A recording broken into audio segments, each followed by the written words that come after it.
The studio lights buzzed quietly overhead, too bright, too clean, the kind of lights that made even the smallest facial twitch feel like a confession. A red on-air sign blinked above the cameras, and across the glass table sat Ben Shapiro, pen in hand, posture tight, ready. The show had been booked for weeks. The format, a civil debate. The reality, a trap with velvet curtains. Ben opened the segment with his usual rhythm, fast, crisp, confident. His voice clipped through statistics, framed in logic, backed by citations. He laid out his premise: federal overreach, failing urban leadership, the inefficacy of government programs. It was rehearsed, it was sharp, it was Shapiro. Then came the pivot. And joining me today, he said, glancing briefly at the monitor, is Congresswoman Jasmine Crockett from Texas. She's been a vocal advocate for federal housing reform and social equity programs, which I assume she believes are working. The audience, silent but watching, leaned forward. Jasmine adjusted her mic, slow and deliberate. No blazer today, just a deep green blouse and gold hoop earrings that caught the light when she tilted her head. She didn't flinch at the tone. She'd heard it before, disguised as curiosity but lined with provocation. "Thanks for having me, Ben," she said evenly. He didn't waste time. "Let me ask you a simple question," he began, eyebrows raised. "If these programs you champion have been implemented for decades in urban districts like yours, why are outcomes still so poor? Crime is up, homelessness persists. If government help worked, shouldn't it have worked by now?" There it was, the trap, framed in logic, loaded with implication, delivered with the smile of someone who already thinks he won. For a moment, Jasmine didn't answer. She just blinked. Then she leaned in.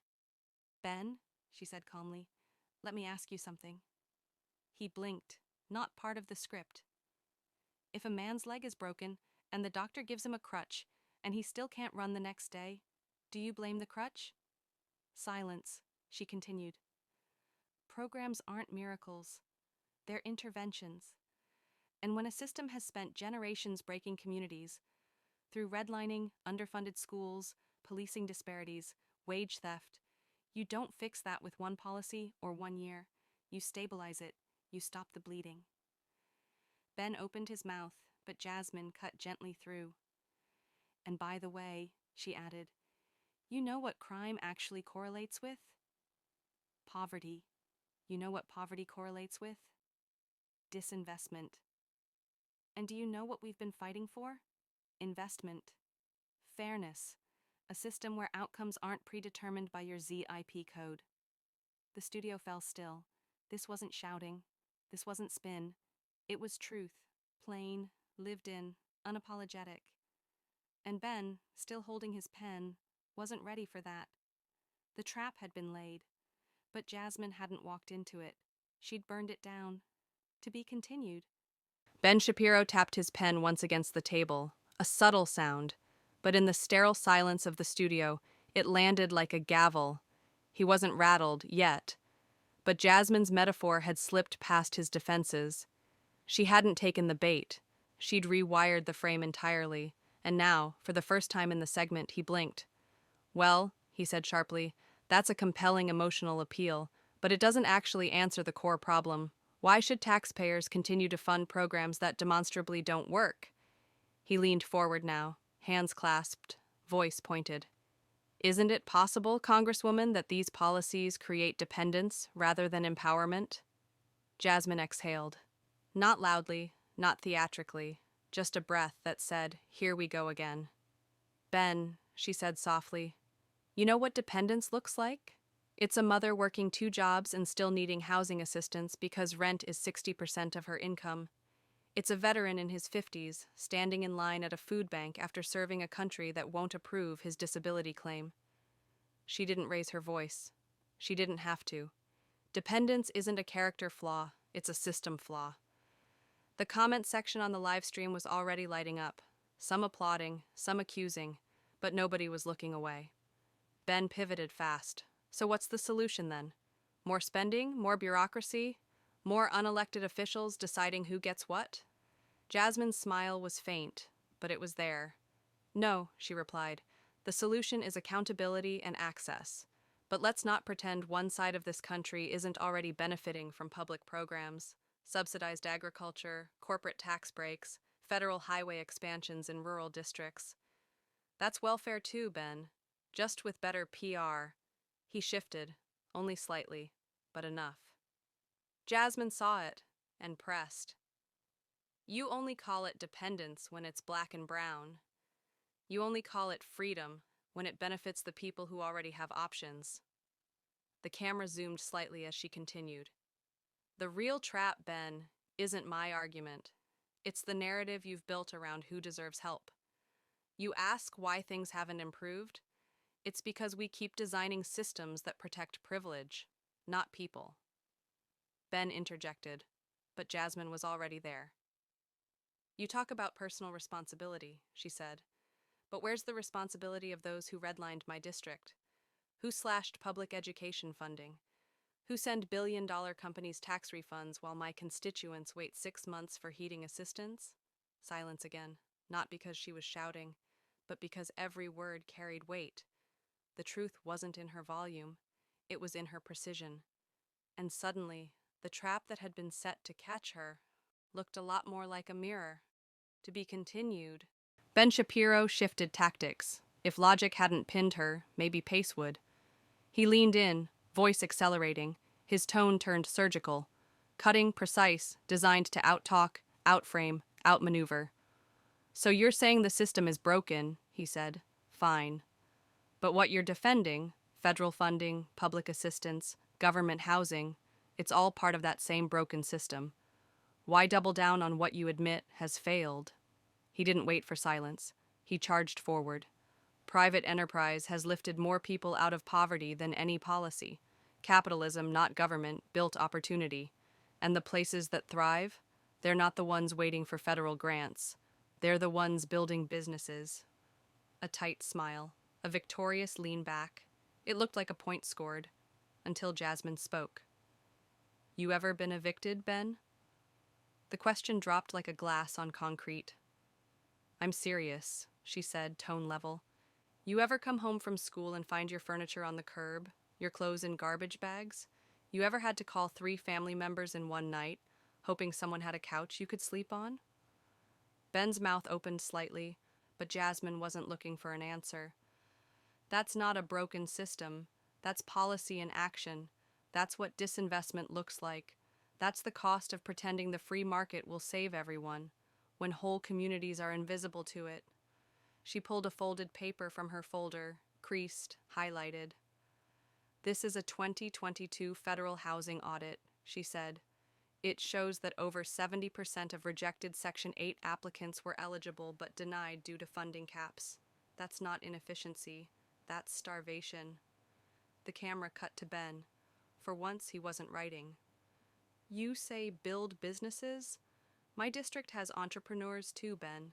They're selling food from pop-up stands, cutting hair in garages, running mobile repair shops out of their cars, but banks won't loan them, cities won't zone them, and when they apply for relief, they're called risks.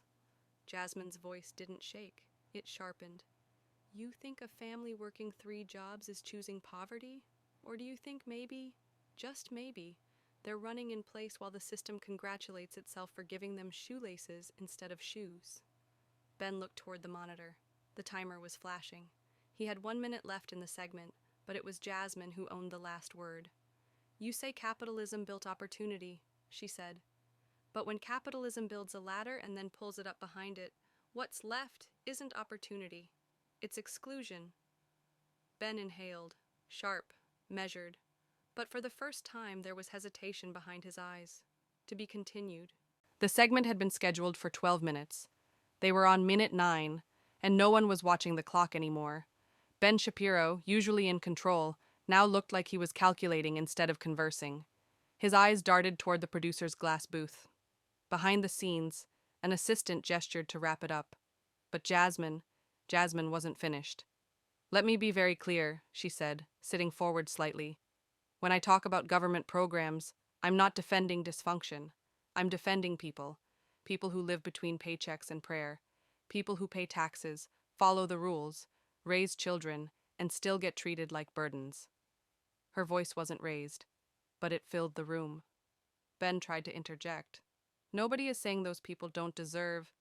You are, Jasmine cut in, calm, controlled. When you reduce their struggle to bad decisions, when you call housing assistance a crutch, when you suggest their pain is proof of failure rather than proof of injustice, that's exactly what you're saying. Ben opened his mouth again, but something shifted in the room. The air, the posture of the crew, the sense that something real was happening, and nobody wanted to interrupt it. Let me tell you about Miss Evelyn, Jasmine continued. She's 63, lives 2 blocks from my office in Dallas, spends half her disability check on insulin, the other half on rent. When the heater broke last winter, she boiled water on the stove and hugged a hot towel to her chest. She paused, not for drama, but for breath. She didn't vote for me, never did, but she called my office and said, "Congresswoman, I don't care who helps me. I just want to know if anybody sees me." Now even the floor manager had stopped moving. This isn't about partisanship. It's about dignity. And when you use a platform like this to frame people like Miss Evelyn as lazy or lost, just because their lives don't fit your worldview, you don't just lose the argument, Ben. You lose sight of the truth. Ben leaned back, not in surrender, not in defeat, but in realization. Jasmine had flipped the camera. She wasn't the guest anymore. She was the voice. And the audience? They weren't clapping, but they were listening. To be continued. The live stream chat had slowed. Not because people weren't watching, but because they were holding their breath. Jasmine Crockett wasn't looking at Ben anymore. She was looking into the camera, past it, through it, to everyone who'd ever felt like their story didn't matter. "You know," she said, voice softer now, "when you grow up watching your parents skip meals so you can eat, you start to hear the word welfare differently. When you fall asleep to the hum of a space heater and wake up to a shut-off notice taped to the door, the term government handout doesn't sound theoretical." The producer gave a signal to wrap. Ben shifted. "Congresswoman, with respect, this is emotional, but policy should be based on facts, not feelings." Jasmine turned her gaze back to him. "Oh, I brought facts," she said calmly. "But if you can't see the humanity behind the data, you're not doing analysis, you're doing detachment." She reached into her binder and pulled out a printed bar graph.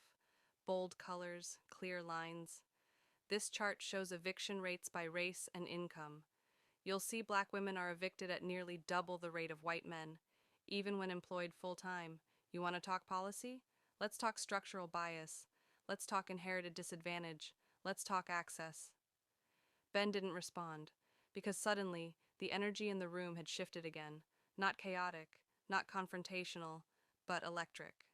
Jasmine continued, each sentence deliberate, clipped with truth.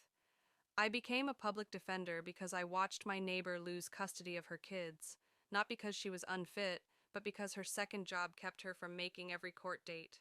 She paused. "I've seen teenagers sleep in back seats and still show up for class. I've seen grandmothers skip medication to feed grandchildren. These aren't numbers, Ben. These are people." For the first time, Ben didn't interrupt. Not because he couldn't, but because he knew the moment wasn't his anymore. Jasmine looked back into the camera. "This is bigger than you or me. This is about who gets to shape the story and who gets left out of it." Then she leaned back. The silence that followed wasn't empty. It was full of truth, of grief, of something dangerously rare in political debate, honesty. And outside the studio, the clip was already making rounds. Millions wouldn't remember the question Ben had asked, but they'd never forget how Jasmine answered it. To be continued. By the time the segment ended, the clip was already viral. Not edited, not repackaged, just Jasmine, her voice clear, her presence undeniable. 73 seconds of uncut truth, no music, no graphics, just her words, and the stunned quiet that followed. Ben Shapiro's studio team scrambled to reframe it online. Their caption read, "A spirited debate on federal policy." But no one bought it, because what viewers saw wasn't a debate, it was a dismantling. Not just of talking points, but of assumptions. That night, Jasmine sat in a quiet office, the fluorescent lights humming above. Her phone buzzed constantly, not from donors or consultants, from people. A single mother in St. Louis messaged, "I didn't know someone like you could be in Congress. Thank you for speaking like we exist." A teacher from West Virginia, "I disagreed with you politically until tonight. You made me remember my mother's kitchen, her silence when the power went out." Even a former policy analyst tweeted, "I've reviewed housing budgets for years, but I've never heard the stakes explained like that." Meanwhile, news outlets scrambled to reframe the moment. Cable hosts argued whether Ben had lost control or Jasmine had simply taken it. But the truth? She didn't take anything. She earned it, not by shouting, not by grandstanding, but by refusing to sanitize her story. Ben had come with statistics. Jasmine had come with scars, and scars speak differently, especially to those still bleeding. The following day, a quiet clip circulated. It wasn't from the studio. It was a cell phone video captured by a young intern outside. Jasmine had just left the building. A woman, middle-aged, denim jacket, worn face, approached her. "You're the one from the hearing?" she asked. Jasmine nodded. The woman didn't say thank you, didn't ask for a photo. She just said, "That's the first time I felt like someone in power talked like they were from where I'm from." Then she walked away. And Jasmine? She didn't smile. She just stood there, still, present. And for the first time that day, quiet, because she didn't need to say anything else. The work had already begun. To be continued. 2 days after the broadcast, the Capitol corridors felt different. Jasmine Crockett had walked them 100 times before, but now eyes lingered a little longer, not out of respect, not yet, out of recognition.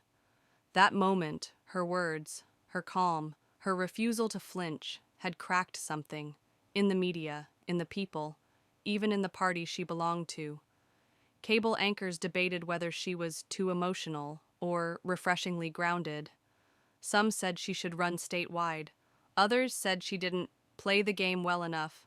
But outside of pundit panels, something more important was happening.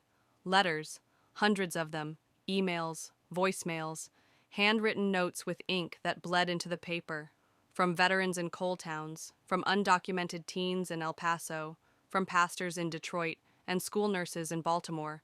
They weren't thanking her for winning a debate. They were thanking her for seeing them. Meanwhile, Ben Shapiro had returned to his show the next day. He opened with a smile, a shrug, and said, "Well, clearly the internet thought I lost that round." The audience laughed. But something in his eyes had changed, because facts are powerful. But lived truth? Lived truth is undeniable. Jasmine sat in her district office the following Friday. No cameras, no audience. Just her and a staffer sorting through the pile of messages stacked 2 feet high. One envelope caught her eye. No return address. Inside, a single line written on lined notebook paper. "My daughter heard you speak. She thinks Congress might be a place for someone like her now." Jasmine held the paper for a long moment. She thought of her own mother. She thought of eviction notices, of cold kitchens, of scraped knees and quiet prayers and bus rides to courtrooms. And then she whispered, barely audible, "Maybe that's the point." It was never about just clapping back, never about winning a segment. It was about refusing to disappear, to be concluded. The segment was no longer trending. Another scandal had taken its place, a celebrity meltdown, a political misstep, the usual churn. But for those who had truly listened, Jasmine's voice hadn't faded. It had settled, like dust on a bookshelf, quiet, permanent. 1 week later, she stood inside a community center in Oak Cliff. No cameras, no podium, just a circle of folding chairs and people asking real questions about rent assistance, zoning laws, after-school programs. A man raised his hand, late 50s, wore a faded Mavs hat and a jacket zipped up too tight.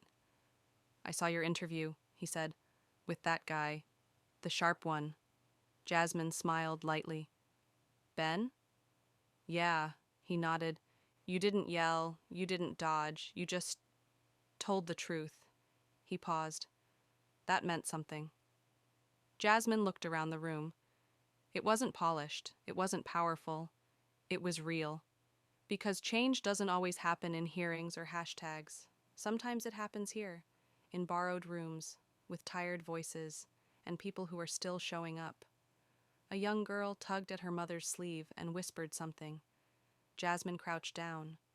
The girl, maybe 11, said, "I want to talk like you when I grow up." Jasmine didn't say you can. She said, "You already do. Just don't let the world teach you to stay quiet."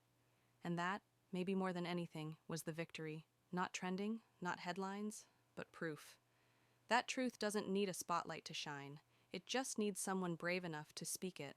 And Jasmine, she wasn't done. She never would be. Would you like me to write a closing narration for your video? Something like a voiceover that ends the story with impact and invites viewers to engage? Sometimes a microphone doesn't just amplify sound, it amplifies truth. Jasmine Crockett didn't come to win an argument. She came to represent everyone who's been told to be quiet, to wait their turn, to settle for less. In a world where outrage goes viral, she chose something harder: honesty. And maybe that's what made the silence in that studio so loud. Because when one person tells the truth, without flinching, without shouting, it gives the rest of us permission to do the same. So if her words moved you, don't let it stop at the screen. Share it, talk about it, and remember this: the people closest to the pain should never be furthest from the power. Your voice matters. And sometimes, all it takes is one moment of courage to make the whole room listen.